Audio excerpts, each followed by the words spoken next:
Despite back-to-back MVP seasons for Aaron Rodgers, it's been 12 seasons since the Green Bay Packers have made it to the Super Bowl. Is that all about to turn around this year? Tune in to find out.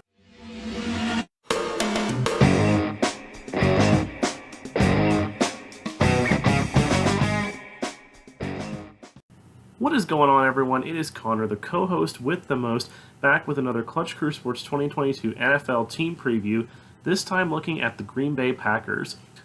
We are down to the final four teams on our list of NFL team previews. If you guys saw, Eric released the Dallas Cowboys preview and the New England Patriots preview he released on Sunday. So we have this preview for the Packers coming out on Wednesday. On Friday, we are going to have Eric coming out with a preview for the 49ers. And then the following week, I will be coming out with the Pittsburgh Steelers preview, and Zach will close it out with a preview of the Cleveland Browns. So like I said, we are down to the final four teams. If you missed your team, make sure you go back and check it out. But this episode is going to be all about the Green Bay Packers. Shout out to Caleb from Birdie Sports Talk, who's a big Green Bay Packers fan. This episode is for you. So let's get right into it with the Packers. So obviously the biggest storyline for the Green Bay Packers this year is going to be, how is Aaron Rodgers going to do minus Davante Adams? And, you know, this has been something that has been prevalent for a long time throughout Aaron Rodgers' career in Green Bay, that, you know, it seems like the team is allergic to drafting weapons for him, or like going out and signing big-name free agent wide receivers or something like that. You know, it seems like the team is always so focused when it comes to the draft and bringing in free agents. It's like they want to go out and get defensive players. And Aaron Rodgers is just kind of left with the scraps, you know. And so for the longest time in his career, he's only had one really true all-pro receiver, and that was Davante Adams. You know, he had a while kind of in the middle of his career where he had like Jordy Nelson, you know, and Randall Cobb was still really good, but it's just, you know, it's been a long time since they've drafted a real true solid weapon for Aaron Rodgers. So, and, you know, his main target, the all-pro, arguably the best receiver in the league, Davante Adams, got traded to the Las Vegas Raiders during the offseason. So it's going to be really interesting to see how he does. You know, they also lost Marquez Valdez-Scantling to the Kansas City Chiefs. So this receiver room is now going to be led by Allen Lazard, who, you know, he's a really decent wide receiver 2, in my opinion. He doesn't really have the talent to be a wide receiver 1. Sammy Watkins, who is a man of glass, seems like the dude can never play a full season, and he's nowhere near, you know, a Pro Bowl level receiver or, you know, wide receiver 1 caliber or anything like that.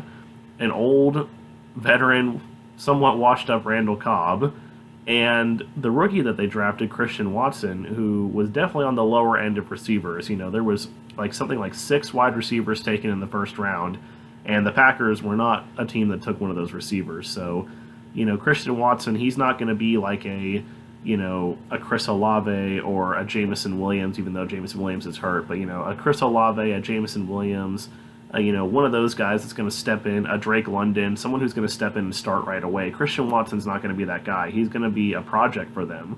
So, you know, and he also, you know, he does still have tight end Robert Tonyan, but, like, in my opinion, I still think Rodgers is going to be good. Like, I don't think he's going to be bad or anything. He's won back-to-back MVPs for a reason. I still think he's one of the top 3 quarterbacks in the league. But it's just going to be interesting to see how he does. You know, the Packers, in my mind, they're going to have to rely more heavily on the run game this year. You know, they do have a really good running back duo of Aaron Jones and A.J. Dillon. So there's no problems there. But Rodgers is really just going to have to count on, you know, there's only so much he can do on his own. You know, he can make the good throws, he can make the good decisions, make the right reads, but if the receivers aren't getting open and creating separation, then there's no way for him to get it to them.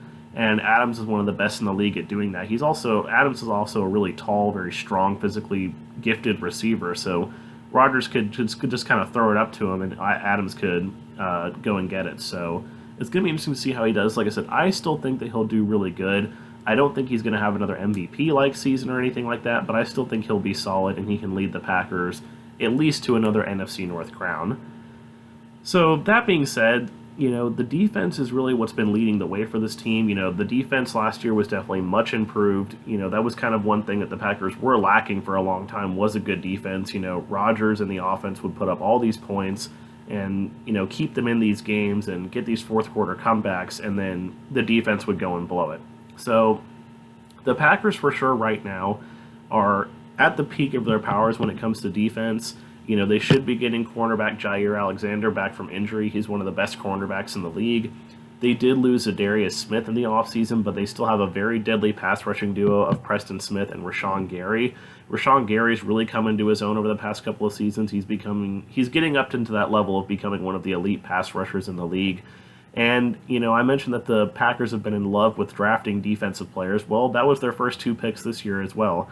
They drafted Devontae Wyatt and Quay Walker, both from Georgia.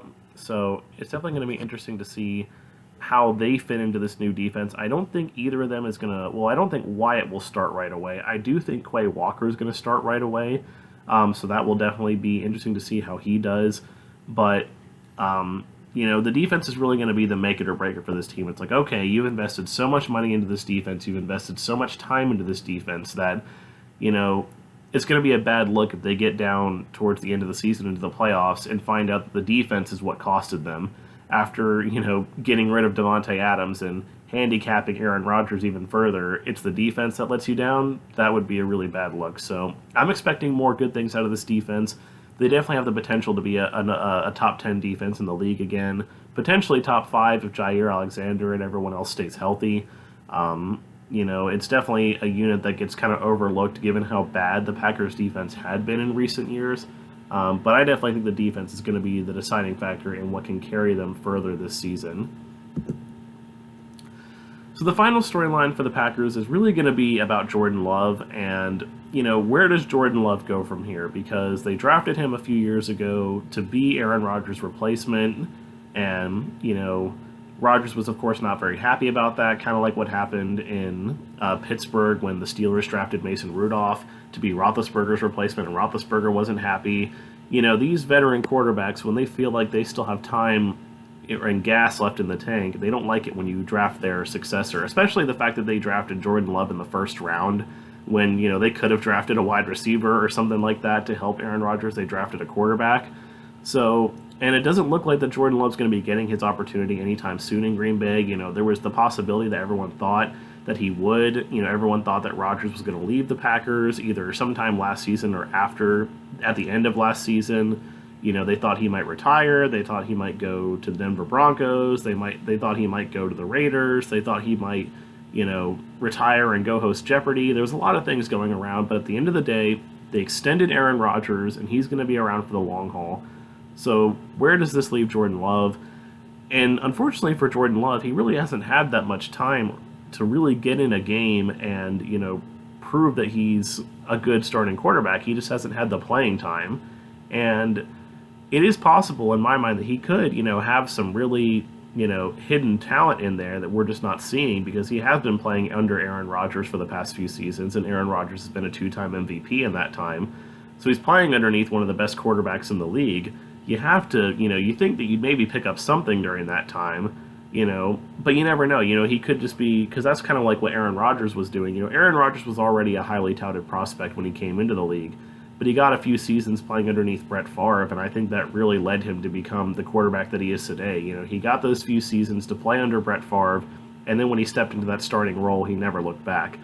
Now, there is the flip side of this where, I can use the example of Jimmy Garoppolo. He got to play underneath Tom Brady for quite a few seasons, and Jimmy Garoppolo has been one of the most consistently mediocre quarterbacks the league has seen over the past couple of seasons. So, playing underneath a Hall of Fame quarterback doesn't always lead to success. So, in my opinion, I believe this is Jordan Love's last season under contract with the Packers.